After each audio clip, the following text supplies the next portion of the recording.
Hey everybody, welcome back to the War Boss Fitch channel. And today we are going back to the age of fantasy and we're going to be talking about the Human Empire. Now the Human Empire is another model range put out by One Page Rules. This is actually one of their particular model ranges. So everything you're going to see in the video is going to be a model by them. And the reason it took me so long to get to the Human Empire is because I couldn't figure out what army to build. Everything they make just looks really cool in my mind. So let's go ahead and hop into it. We're going to make ourselves a list and we're going to look at the rules. Now the big thing about the Human Empire is they are an army of humans in a world of fantasy creatures.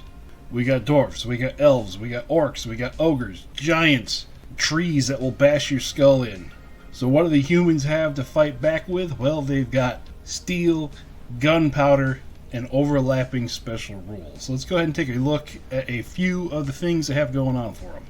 Some of the key points in the special rules, let's take a look at some of the highlights here.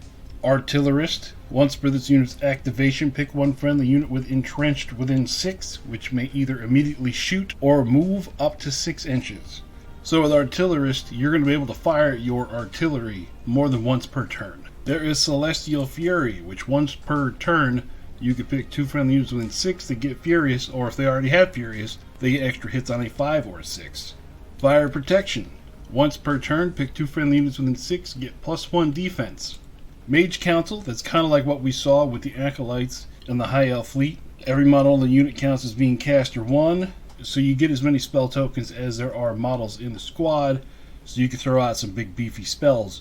Private Guard, if this model is part of Unit X, they count as having quality 4. Usually we're going to see that in the bog standard infantry. You could just make them better. Storm Blessing, pick 2 units per turn within 6 to get +1 to hit next time they fight in melee. So as you can see, this army is about overlapping special rules. Now let's move down here and look at spells. So Fireball, Leech, and Blood Hex, those are all offensive powers. They do exactly what they say. Let's look at the buffs. Wild Form. Target friendly unit within 12, get +1 to hit next time it fights in melee. That's always good. It makes your not great troops better, and it makes your better units into great units. Protection, target 2 friendly units within 12 to get +1 to defense rolls next time they take hits. So if you have some units going into the enemy lines to do some damage, this makes sure that they're able to stick around for a while. And then Magic Wind, target 2 friendly units within 12 to get +3/+6 whenever they move. Movement spells, in my opinion, are probably the better of the buffing spells. This is going to allow you to jump on top of the enemy or be able to get around a flank they didn't quite see coming. So that's it for rules and spells. Let's go ahead and start looking at the units. Up first, we have the Battle Master. He is 45 points, quality 4, defense 4. It's real hard in the human armies to get a quality of 3 because overall they're still just humans. Now for unit upgrades, we have Bounty Hunter that gives them Takedown. What Takedown does is it gives them once per game 1 melee attack, hits on a quality 2 with AP 1 and Deadly 3. It gets to choose its target like it's a sniper. You could be a Cleric for Battle Chant, which gives this model and its unit Furious, and if it already had Furious, it makes your exploding hits on a 5 and a 6 instead. Private Guard Infantryman makes your Infantryman quality 4, giving that unit a force multiplier just by having this character in there. Army Standard Bearer for Fear of 3, so it counts as causing 3 more wounds to test whoever won combat. Or it could be a General with March Order, where you could pick 1 other unit within 12 to move up to 6. Just a little bit more mobility on the board. Now you can replace the hand weapon with the standard human hand weapons. We got dual hand weapon, halberds, lances, great weapons, and spears. You can give the Battle Master a ranged attack with a twin hand bow or twin pistols. Put a pet companion on him to give him warning cry, which means nobody can ambush within 12 inches of the model. And you can also put him on a mount, which is either just a horse, a Pegasus, a Griffin, or a Dragon. Now, if you go for the Griffin or the Dragon, he's going to have to be on his own. But, I mean, you're on a Griffin or you're on a Dragon. You're going to be out there wrecking face. The other options, we'll look at that more in depth when we get to the units. just to show what they would be good in. So let's move on to the next unit, which is the Champion. This is our lesser of two heroes, because this one's only quality 5 and defense 5. For our rules options, you could do a Cleric with Battle Chant, which is the Furious rule. You could do Battle Mage or Master Battle Mage to get Caster 2 or Caster 3. So this way you could put this character and their magical abilities inside of a unit. Or this is where you can get the Artillerist to fire your artillery more than once a turn. And then we got the standard melee weapons. When it comes to ranged weapons, this character has more options. We got sniper rifles, Gatling rifles, grenade launchers, bows, and twin Gatling pistols. So being coupled with Artillerist, this character is meant to be kind of like the gunpowder engineer of the army. So that's why you can get all these cool ranged weapons. You also have the Pet Companion option, and you can give the character a horse or a robot horse. So those are the two options for characters. Let's go ahead and move into the actual units. And our first one is the Mage Council. 5 of them for 180 points, quality 5, defense 5, and they have the Mage Council rule where all the models count as having caster 1. They don't have any options, so they all have magic staffs and hand weapons. But where there are 5 of them, the base unit here starts with 5 caster tokens. And if you want to combine them for 360 points, this one unit has 10 tokens. So if you really wanted to go magic heavy, put a couple of these units in your army and you're going to be able to blast out just kaleidoscopes of magical power. There's not much more to talk about with the Mage Council. I mean, putting a character with them doesn't really help them. They're not that great in melee. They're all of their power is put right here. All of their power is magical. So, yeah. If you want to start shooting brain bullets, take some Mage Councils. Next unit is the Humble Infantrymen. 10 of them for 65 points. These are cheap. These are the chaff of the army. Quality 5, defense 5. They're not that great. And you replace the hand weapons with halberds or spears, and you can also do the command upgrades where you get a sergeant, musician, or a banner in the unit. So let's go ahead and look at what we can build with this. So it's at 65 points. Just combine it automatically. 20 of them for 130 points. That's just a whole lot of wounds for the enemy to chew through. And then we can put in a battle master, join him to the unit, and then throw on private guard. All of a sudden, these 20 infantrymen are now quality 4. That's just the force multiplier that battle master can bring. And then with the infantrymen, the options are either rending with the halberds or counter with the spear. If you just want to be real stubborn, you can give all of them spears. And at that point, this becomes a 270 point block. They're always going to fight first, regardless if they are charged or not. They're going to be hitting on a 4. 270 points is not that bad of a price point for that option. Alright, next unit we have Fanatics. Quality 5, defense 6. They all have 1 attack apiece at AP1, and they have the only option they have is the command option, as a sergeant, musician, or banner. They do have Fearless and Furious. Now, Fearless means that whenever you fail a morale test, you get a 4-up reroll on it. So what we could do here, again, 80 points. We're talking pretty cheap. 160 points, double it, put on a champion, join it to the Fanatics, make it a cleric with Battle Chant that will upgrade their Furious to hit on a 5+. So just whenever they hit here, because they only have quality 5, is going to turn into 2 hits. Next unit is the Mercenaries. 55 points, but you only start off with 5 of them. So we got cheaper, but we got smaller. Quality 5, defense 5. They have Scouts, which means before the first turn starts, they're able to move 12 inches. So they can pretty much start in the middle of the board. They are armed with pistols, which is a 9-inch shot at AP1, and regular hand weapons, which are just 1 attack. Now you have the option to getting rid of the pistol and giving them an extra attack in close combat, or getting twin pistols for 2 shots and still keeping the 1 attack in combat. Now, mercenaries are not really high on my units to take because the 9-inch range I feel makes them too vulnerable to a counterattack, and it's not that many shots to decimate the enemy. But if you wanted to take mercenaries, I would say do the twin pistols. This way you double the output of their shooting, and with scout they're going to be able to move up to the midboard and then get a move in to make sure that they have all of their shots before they just get overran with their defensive 5. Putting a character in the unit is not really going to help this much. The only thing they could really put in there that could help them would be a caster, or if they went the dual hand weapon route, maybe a cleric to give them all furious. Next unit is the Elite Weapon Masters. Quality 4, defense 4.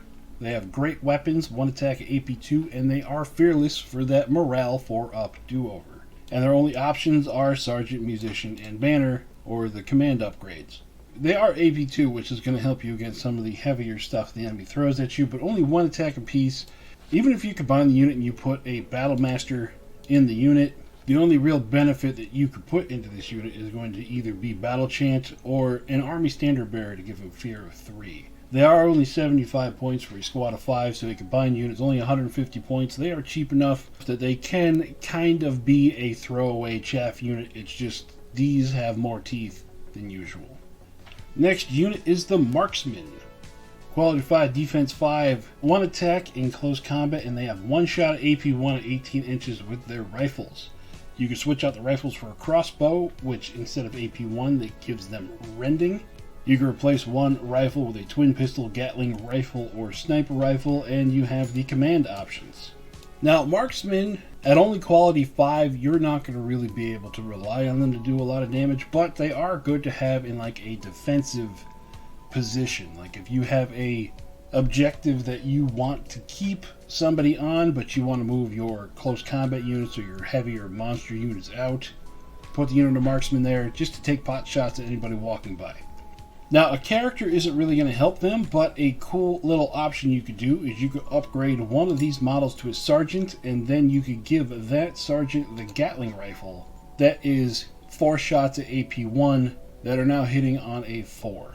Because the sergeant option gives 1 model plus 1 to hit.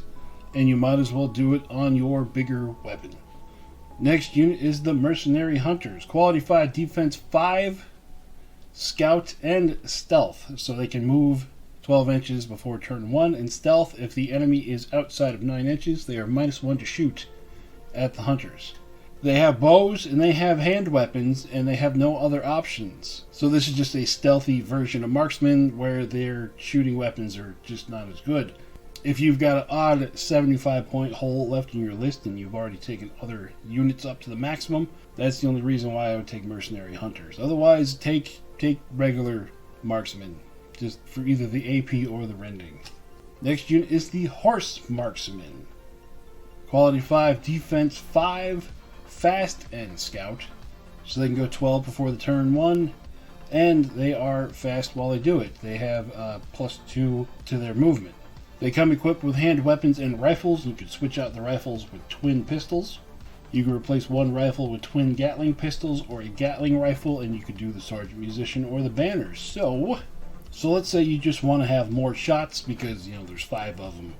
You could give them all twin pistols for 2 shots apiece. You're fast, you're scouting, you're going to be able to get in range on turn number 1. You could also do the same Sergeant upgrade. What you got to do first, just the way Army Forge works, make 1 a Sergeant, change 1 rifle to the twin Gatling pistol, and then change everybody to twin pistols. This way, for 85 points out of 5 models, you're getting 12 shots, hitting on a 5 or a 4 in the case of the Sergeant. It's not great, but all of these units are cheap. This is 85 points. Pretty much everything that we've touched on this army so far counts as a chaff unit because everything is just so cheap. Next unit is Knights, and even here, we only start at 85 points for 5 Knights. They're quality 4, defense 4, they are fast, and they have impact 1. What impact 1 means right now, there was a live stream for OPR that says that they're going to be changing some of the rules, and I'm not sure what is going to change, but for right now, impact means that you get 1 attack whenever you charge into the enemy. As long as you're not fatigued, you hit on a 2. There's no AP, and the enemy just makes their normal armor save. And they all come equipped with hand weapons, but you can switch it out for lances. The lance gives you +2 AP while you charge right now, and then you can do the sergeant, musician, and the banner. So even 5 knights with lances are only 90 points. Cheap. Cheap, cheap, cheap.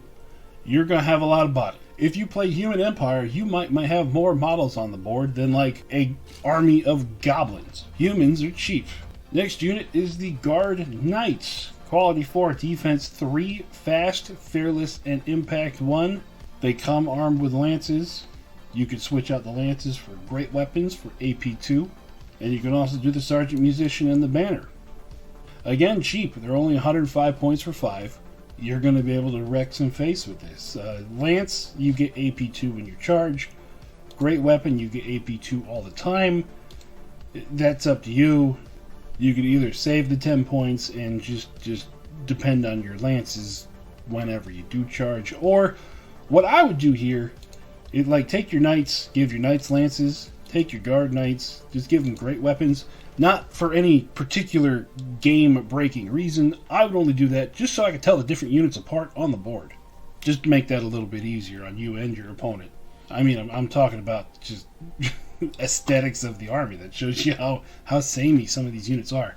And the last unit in the unit category is the Griff Riders, or these are the Griffin Riders. It's just shortened for, name purposes of space on the screen, I'm assuming. These are the only units in the unit category that I could call kind of pricey. They're 190 points for 3 of them. Quality 4, defense 3, fast, fearless, impact 2, and toughness 3. So that is effectively meaning that they have 3 wounds. They have to take 3 damage before they go down. They all are carrying halberds, and they all have 1 attack AP1 from heavy claws. Now you can save 5 points, switching the halberds out for lances. And you have the sergeant, musician, and banner option. So this is essentially what is your heavy cavalry of the Human Empire army. And to be quite honest, I put these in the army for the battle report just because I like the way the models look. For the army in the battle report, I kind of went with a whole Griffin theme. You'll see what I mean. Now we move into the vehicles and the monsters. Our first vehicle is the War Wagon of Earth. Quality 4, defense 3, and toughness 6. It has 6 attacks, AP1 with rending from the crew, and 2 attacks with no AP from the hooves of the horses. And the options are, you can switch out the spear crew, give them 2 regular attacks, and transport 11 to make them APCs.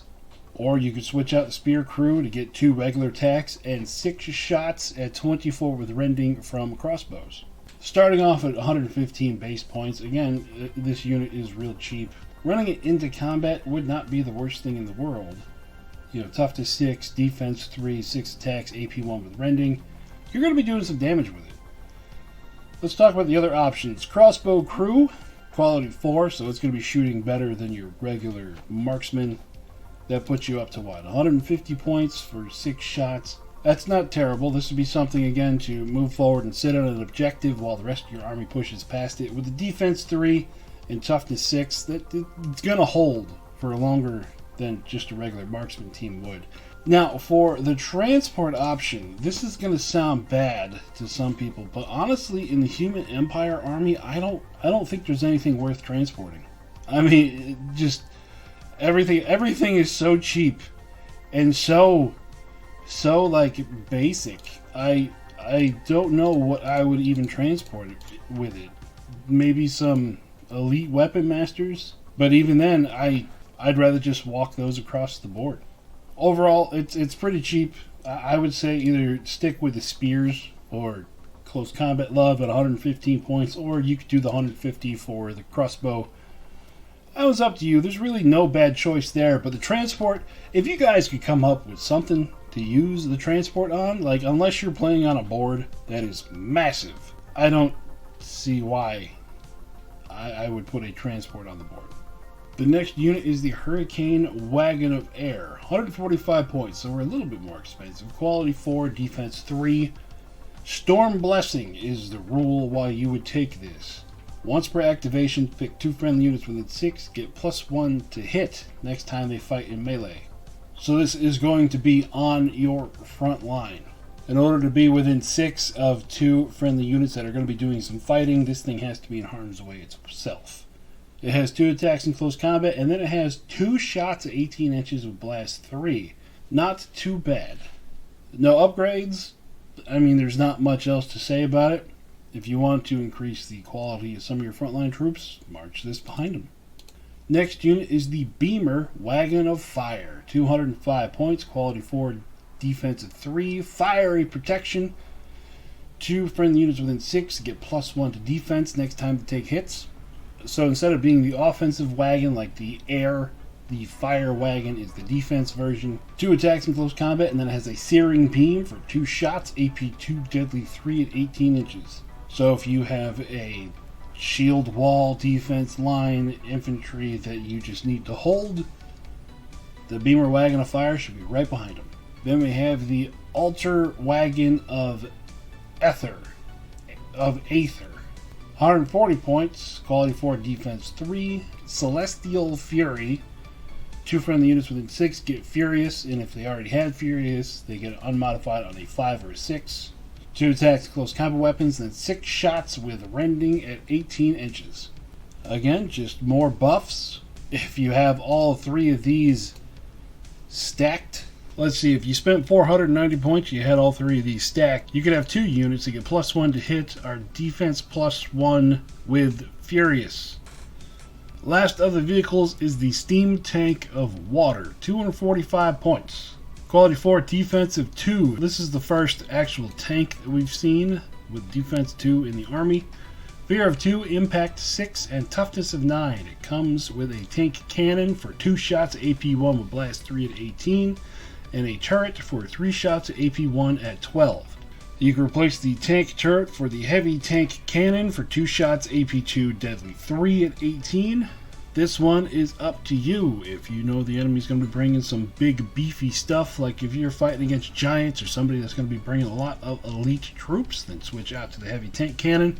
If not, the tank cannon's going to be doing just fine. Because in Age of Fantasy, you've seen it just in these videos that I've done, stuff in Age of Fantasy does not have that high of a defense compared to Grimdark Future. So blast weapons are going to be more valuable here than they would be in the future. So let's talk about some bigger guns. Let's look at the Empire Artillery. Starts off at 60 points for cheapy cheap. Quality 5, defense 3, entrenched, immobile, toughness 3. Entrenched means they are -2 to hit, with shooting attacks from over 9 inches away as long as it hasn't moved. Immobile means you're not going to move. Starts off with 3 attacks and a volley gun for 6 shots at AP 1 at 18 inches. But our engineers have blessed us with many more options. There's a cannon for 2 shots, blast 3 AP 1, a rocket battery for 2 shots, blast 3 indirect AP 1, heavy cannon for 2 shots AP 2, deadly 3, or a heavy mortar for 2 shots AP 1, blast 3 and indirect. And even the most expensive option is only 100 points. So just the low point numbers on everything else in the army, plus the low point numbers on this. Always expect to see human empire armies rocking artillery of some type. So my personal favorite out of everything that is here is rocket batteries. Just because it gives you a nice spread there. 24-inch range, still pretty far on a 6x4 board. Indirect means you don't care about terrain. Put this behind something. Hide your artillery. Blast 3, 2 shots, AP 1. It's only quality 5. So it might not hit at all, but I'll tell you what, it's one heck of a deterrent. Plus, you take your champion and you give him artillerist. Guess what? That artillery is firing twice in one turn. So we are to the last unit, and it is a Titan. Elemental Titan, 715 points, quality 2, defensive 2, 6 attacks at AP 2 from a stomp, 12 attacks at AP 2 from a Titan strike, caster 3, so it has all of the spells, fear of 3, so it's going to look at you and go ooga booga.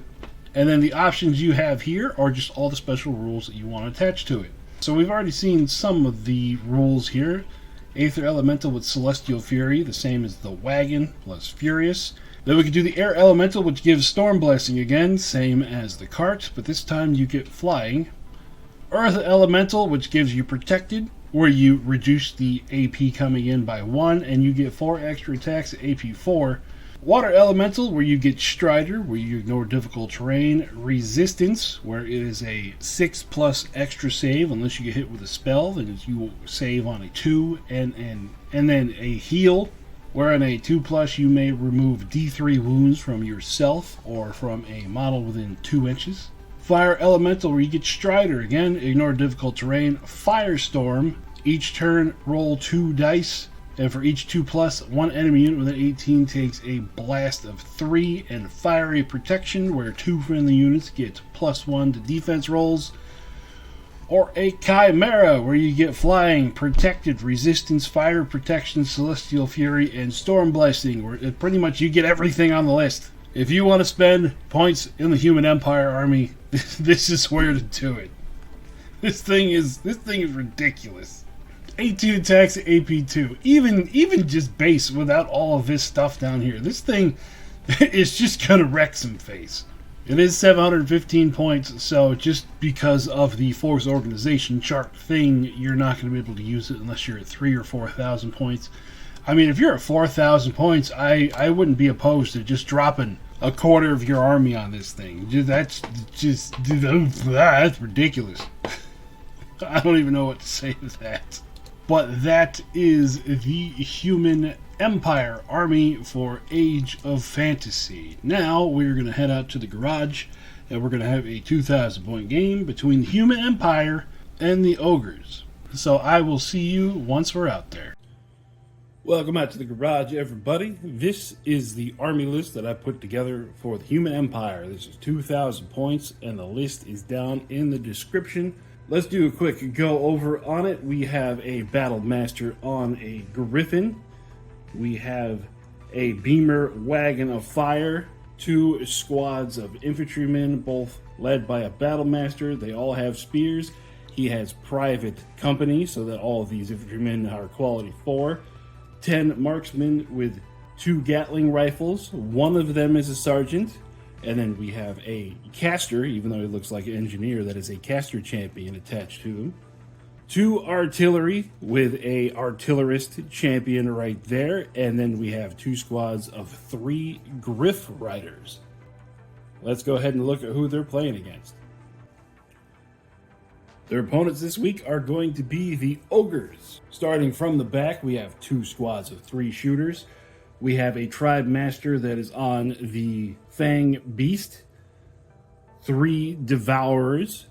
We have a squad of 6 Iron Warriors, and then after a comment last week, I realized these guys couldn't use their Stone Bones rule because the Tribe Master did not have Stone Bones, so we've taken the Tribe Master out of there and put him into a squad of 6 Ogres. He has the regeneration rule that gives this whole squad regeneration. Another unit of 3 Ogres. All of our Ogres have the dual close combat weapons. And then there are 1, 2, 3 squads of pet goblins. So this week, there is no Uncle C. You are stuck with just me. So let's go ahead and take a look at the battlefield. So on the battlefield, we have 3 objectives. There was a 1 that was rolled, so it's D3 plus 2 objectives. So we have 3 objectives. And for the actual battlefield itself, I wanted to get kind of more the old school fantasy feel. So we have mostly a open field with just 1 piece of cover and line of sight blocking terrain in the middle, a couple of hills on the edges, and a couple of little forest plots. So it's going to be wide open field. Let's see how that affects the gameplay. And then for deployment, we get a 6. So that 6 ended up being flank assaults. And of course, I set the terrain to be an open field, and we get deployed to the mountains. So this is how the Human Empire has deployed, getting ready to put out their line of spears. And this is the Ogre Kingdom, putting as much beef as they can right there in the front corner. And then in the back, we've got a couple of hard hitters with some shooters, and then some goblins to back up that flank. So, let me grab another dice over here. Let's see who's going to go first. Human Empire, 2 Ogres, 3 Ogres are going to go first.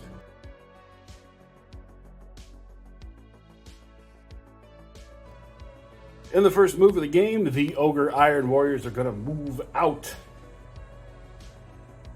putting them behind that piece of terrain and almost on that objective. To answer them, the Human Empire Spearmen march out, and they are able to claim the objective in the center. The Tribe Master and his squad of Ogres are next to move, followed by more Human Spearmen. The Devourers on the flank are going to take off running. The Beamer Wagon of Fire is next to move, putting itself there, and then it's going to use its fiery protection on both of the Spearmen unit, giving them +1 defenses. And then it's going to fire off its beam into the Tribe Master and his Ogres. So the Beamer Wagon has 2 shots at 18 inches, hitting on a 4. We got 2 hits. AP2, those Ogre Warriors normally save on a 4, but now they're going to save on a 6. 1 goes through, but because of the Tribe Master's healing aura, they have regeneration, so they ignore those wounds on a 5. So 1 Ogre is going to be down to 1 wound. That could have gone way worse for the Ogres. This unit of shooters are going to move up. They wanted to shoot over there at the Spearmen, but they are going to be just 1 inch out of range if they do that. So they are just going to move 12 inches and put themselves right there. The marksmen up in that corner, they are going to go ahead and move to right there, and that does put them in range of the Tribe Master and his squad. So they are going to take some shots. The caster is going to choose to hold on to his magical points, so everybody else is going to fire. We got the 1 sergeant that's going to be hitting on a 4, everyone else on a 5. The sergeant is going to be black. We ended up with 7 hits total, AP1, so the Ogre is going to be saving on a 5. Did pretty good, only 2 fails. Then regeneration on those 2 hits. They're going to take them both. So we're going to have our first Ogre death, and then this guy here goes down to 2. Next to move is going to be the other unit of Ogre shooters. They're going to get down off the mountain here, like that, and then they have just enough range to fire off into those Spearmen. It's going to be 9 shots hitting on a 4. Only ended up with 3 hits, AP1, but they have the +1 AP, so they're going to be saving on a 5. We lose 2 Spearmen. Pow pow. Up here on the hill, the artillery is just out of range of everybody, so artillerist here, our artillerist, it's a kind of odd thing to say, is going to tell this rocket battery over here to move. Like that. The last unit of Ogres hanging out behind the mountain, they're going to go ahead and take off running to right there behind the Devourers. First unit of Griffin Knights are going to move to there, right up next to the Spearmen. Tribe Master on the Fang Beast moves up to contest the objective and getting ready to charge into those spears over there. Second unit of Griff Knights comes up right next to the first one. And just for simplicity's sake, we're going to go ahead and move all of the pet goblins at once. 2 squads to there. And 1 squad to there. From the top of the mountain, Sky Daddy is going to be coming down to right there so that he can figure out where to go at the beginning of next turn. And then these 2 artillery pieces, they can't move, but they are in range of stuff now. The one that's furthest up on the mountain is in range of the tribe leader and his squad, and then the one lower on the mountain is in range of that guy. So let's go ahead and do some shooting. First, we're going to do the 2 shots in the Tribe Master and his squad. We got 1 hit. It is blast of 3, so that's going to count as 3 hits. Saving on a 5. Saved 1. Then regeneration. Saved another. Now on to the Tribe Master on the Tusk Beast. 1 hit. It is blast 3, but he is only 1 model, so it only hits once. Defense of 3, AP1 goes to a 4. He's going to take a wound. So big guy goes to 11, and then this guy goes down to 1. Turn 1 was mostly uneventful, but what it has done is it has set up my favorite part of the Age of Fantasy battles, where the two battle lines are going to slam into each other, and we're going to see a whole lot of death and destruction.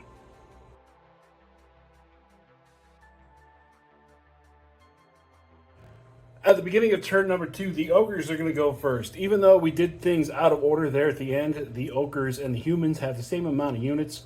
So because the Ogres went first last turn, they're going to go first this turn. And the Iron Warriors, seeing what's coming in front of them, they're going to make a move on the Griff Riders, charging into them where their weapons are going to be doing a whole lot more work than they would against the Spearmen. 3 attacks apiece at AP2, hitting on a 4. Ended up with 8 hits, so they're going to be saving on a 5. Only 1 save.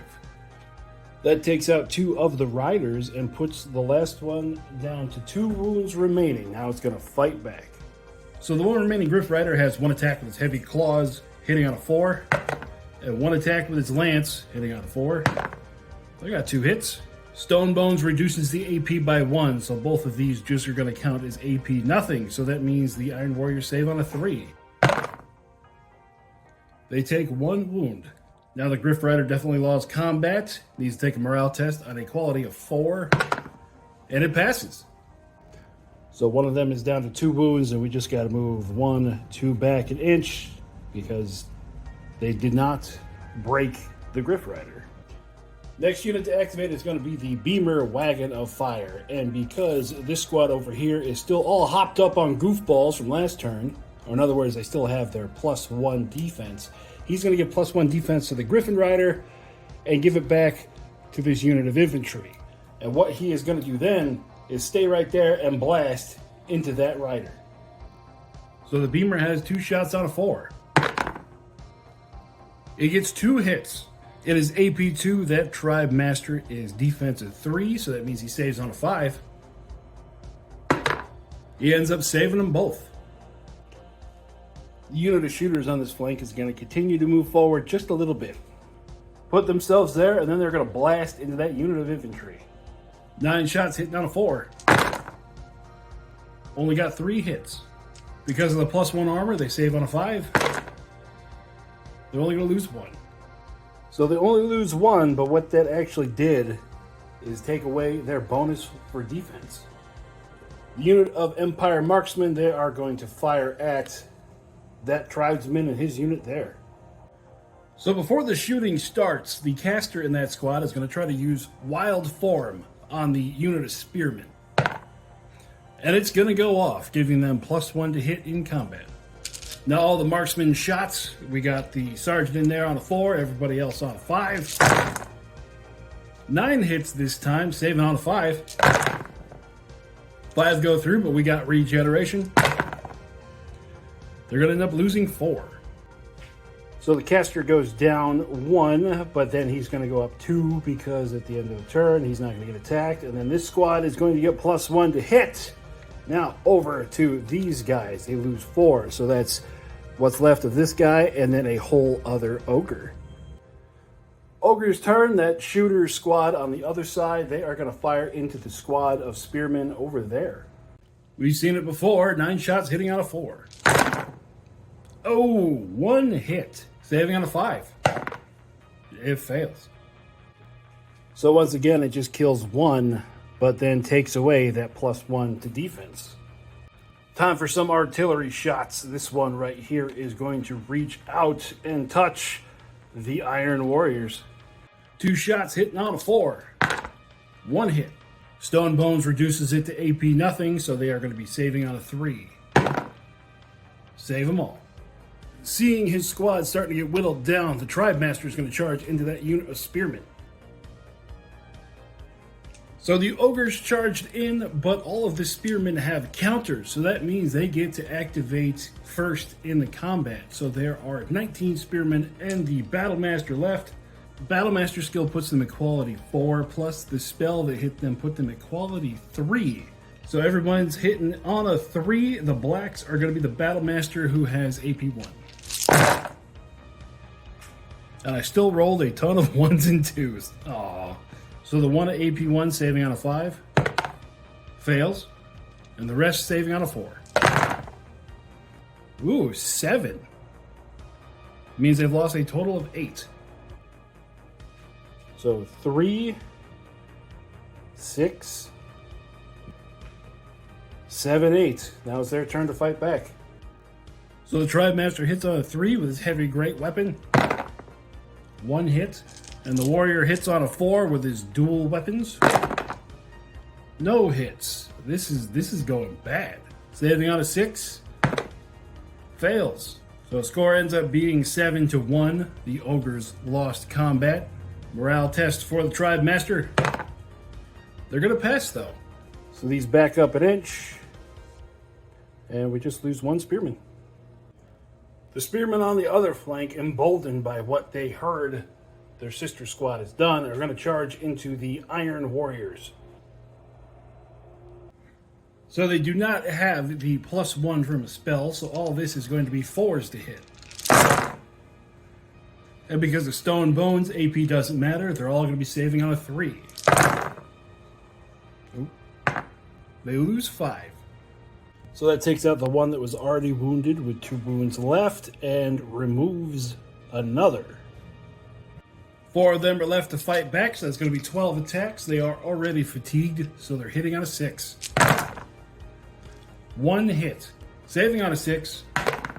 Oh, they actually ended up saving it. So time for a morale test. The Iron Warriors need a 4 to stick around.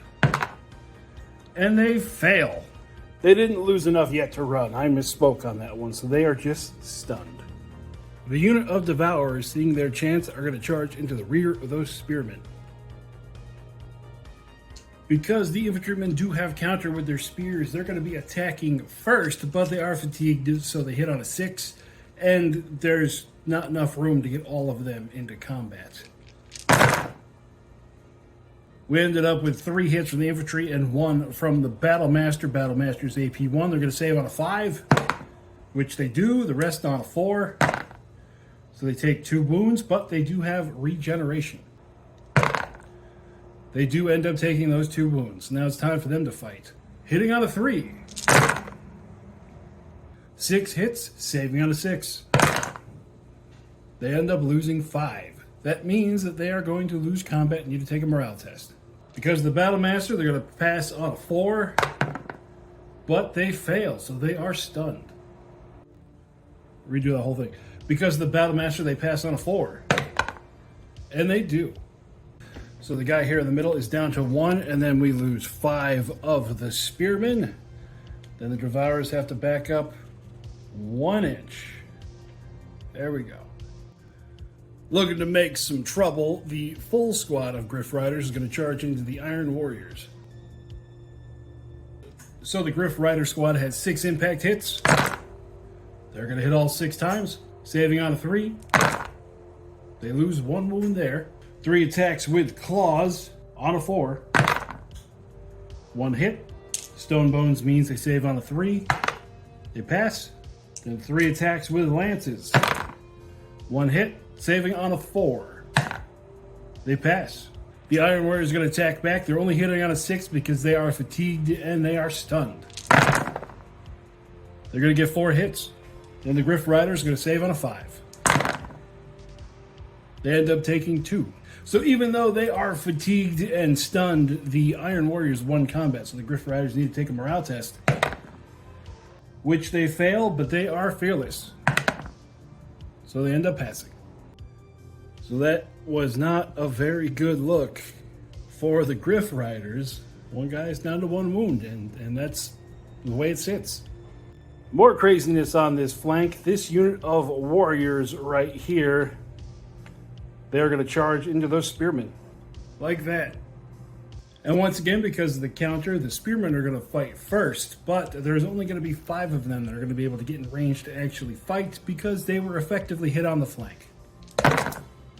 Still get 1 hit, saving on a 4. 1 ogre takes 1 wound. Ogre's going to fight back on a 4. Only ended up with 4 hits, saving on a 6. We lose 4 spearmen. Another morale test for the spearmen on a 4. They fail with the fearless. They pass. So one of the ogres is down to 2. We lose 4 spears. And then these ogres have to back up an inch. That big old blob of spearmen is starting to get kind of tiny. The battle master on the griffin is going to try to put those iron warriors into the dirt. So let's start on the battle master. He's going to be hitting on a 4, and we're going to start off with his heavy lance. 3 attacks, AP1 with lance. We end up getting 2 6s. He also has the battle chant, so he is furious, so that counts as 4 hits. AP1 lance makes it AP3 when he charges. The iron warriors reduce that down to AP2. That means they're going to be saving on a 5. They take 3 wounds right there. 6 attacks with the rending claw, hitting on a 4. 3 hits, saving on a 3. They take 1 more. Then 4 attacks with stomp.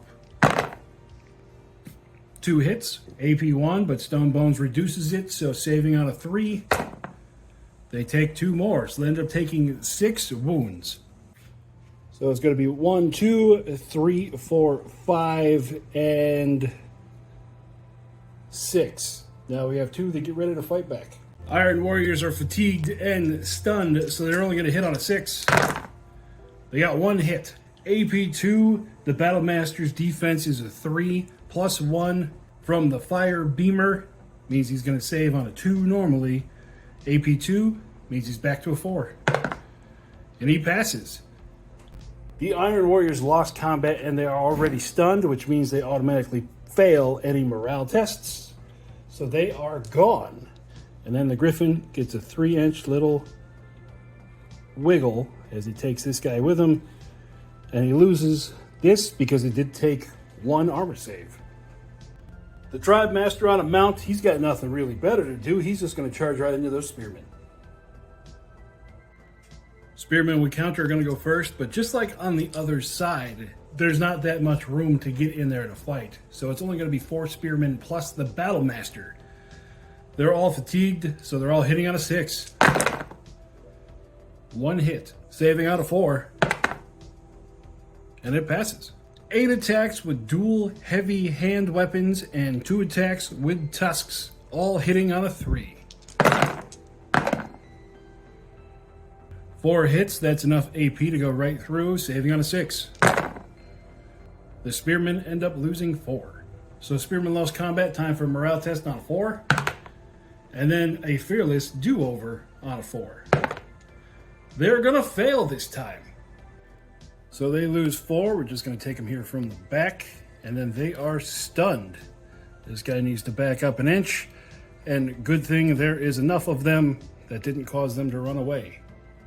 The blue squad of pet goblins are just going to move up and try to put some toes on that objective. Like that. That lone Griff Knight is going to fall back so that he's not really a juicy target. To there. To hang out with the beamer wagon. The unit of red goblins are going to hold because they are holding that objective. The unit of spearmen here, they've been doing nothing but getting charged. They haven't actually activated themselves. So they are going to activate and unstun. Then this unit of goblins over in the corner, they are going to haul some butt and end up there, moving that direction. So last thing to activate are the 2 artillery pieces up here. We've already fired once, but with the artillerist, we get to fire one of those again. So we have 2 shots to fire. We just need a good target. So the one on the top, it is going to be able to reach out and touch this squad of shooters here. And then the one on the bottom, it is going to be just in range to hit those little pet goblins on that objective. Firing at the shooters first. 2 shots on a 4. 1 hit, saving on a 4. They take 1 wound. 2 shots on the goblins. Completely miss. So one of the shooters is down to 2 wounds remaining, and those little goblins continue being sneaky little gits. So turn 2 did deliver on its promise of carnage. Both of the flanks have slammed into each other. Blood, guts, and body parts flying. The human empire is still holding, just barely. Let's see if they're going to be able to break the ogres before they overrun the middle of the board.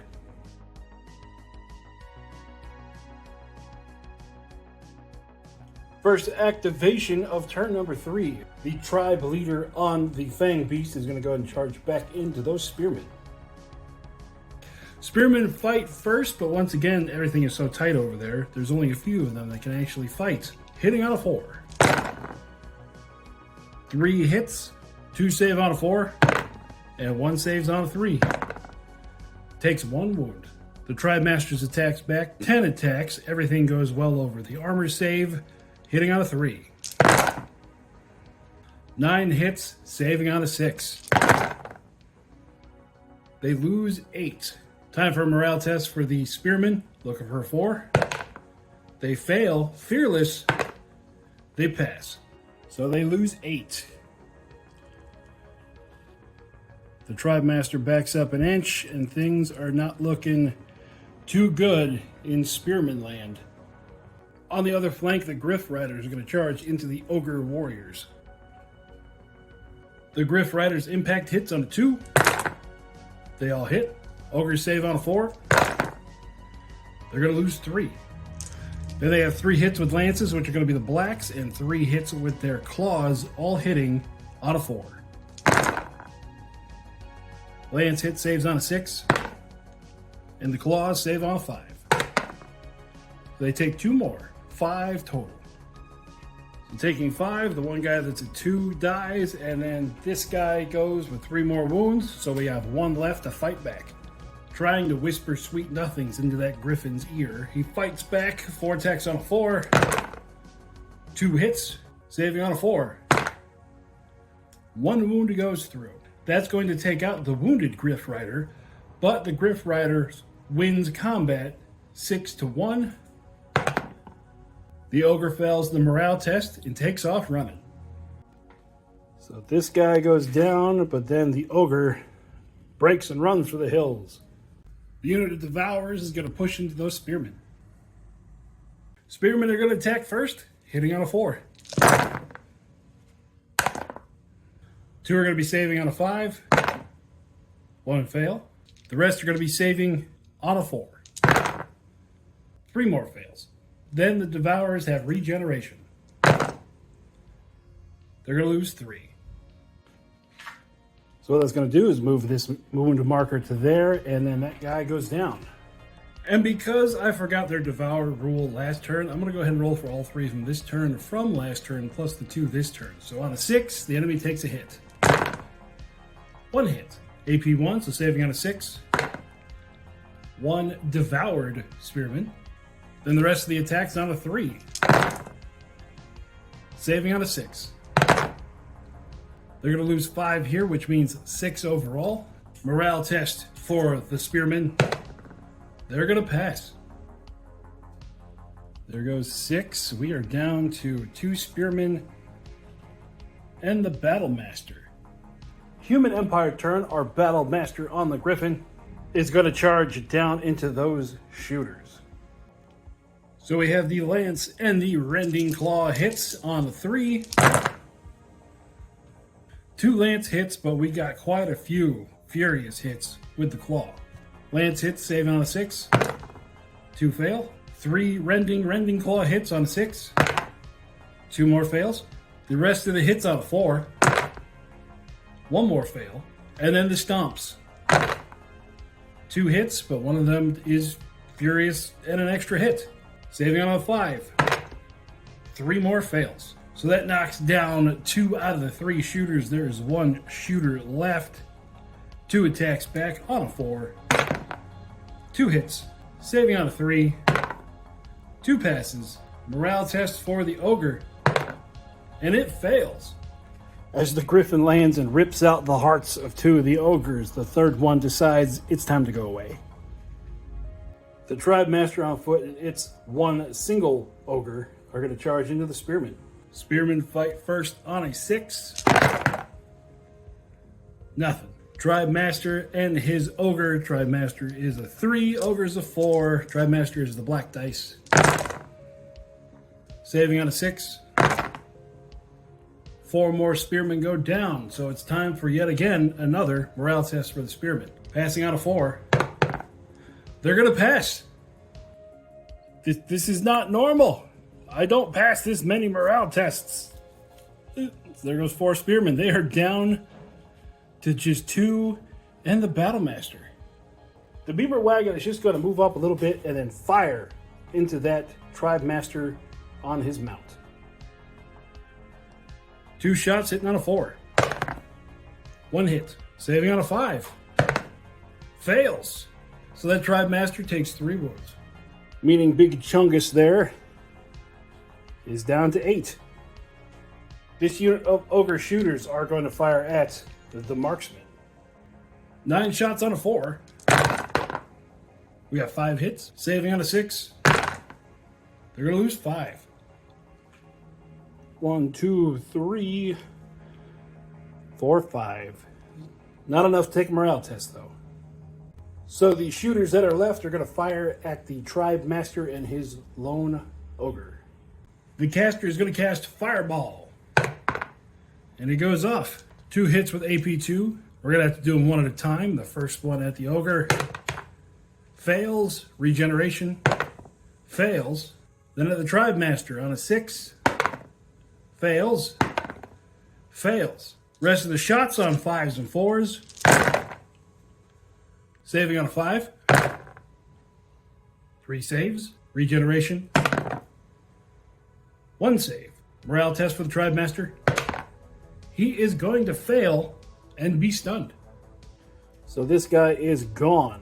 The tribe master is down to 5 and he is stunned. The only thing left for the ogres are the goblins. The blue goblin unit, they're going to hold. The lone Griff Knight is going to move on to the objective. The unit of red goblins are going to arrange themselves to accept the charge from the battle master. Like that. All the humans have left is this artillery hill, so we're going to go ahead and move the goblins that are left over next. Last unit of goblins is going to take off running to right there.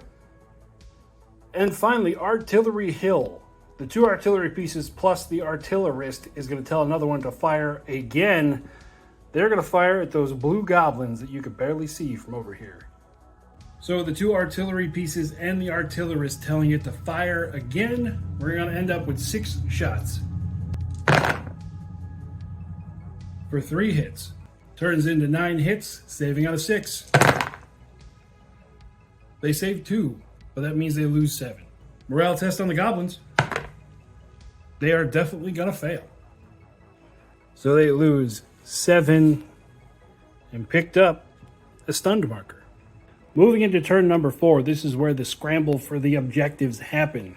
The center objective is very contested at the moment. We're going to see if one side or the other is going to be able to swing that.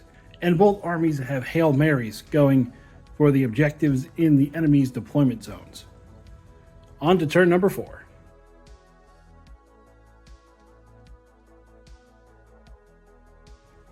First activation of turn 4. Those Devourers are going to charge into that lone Griff Knight on the center objective.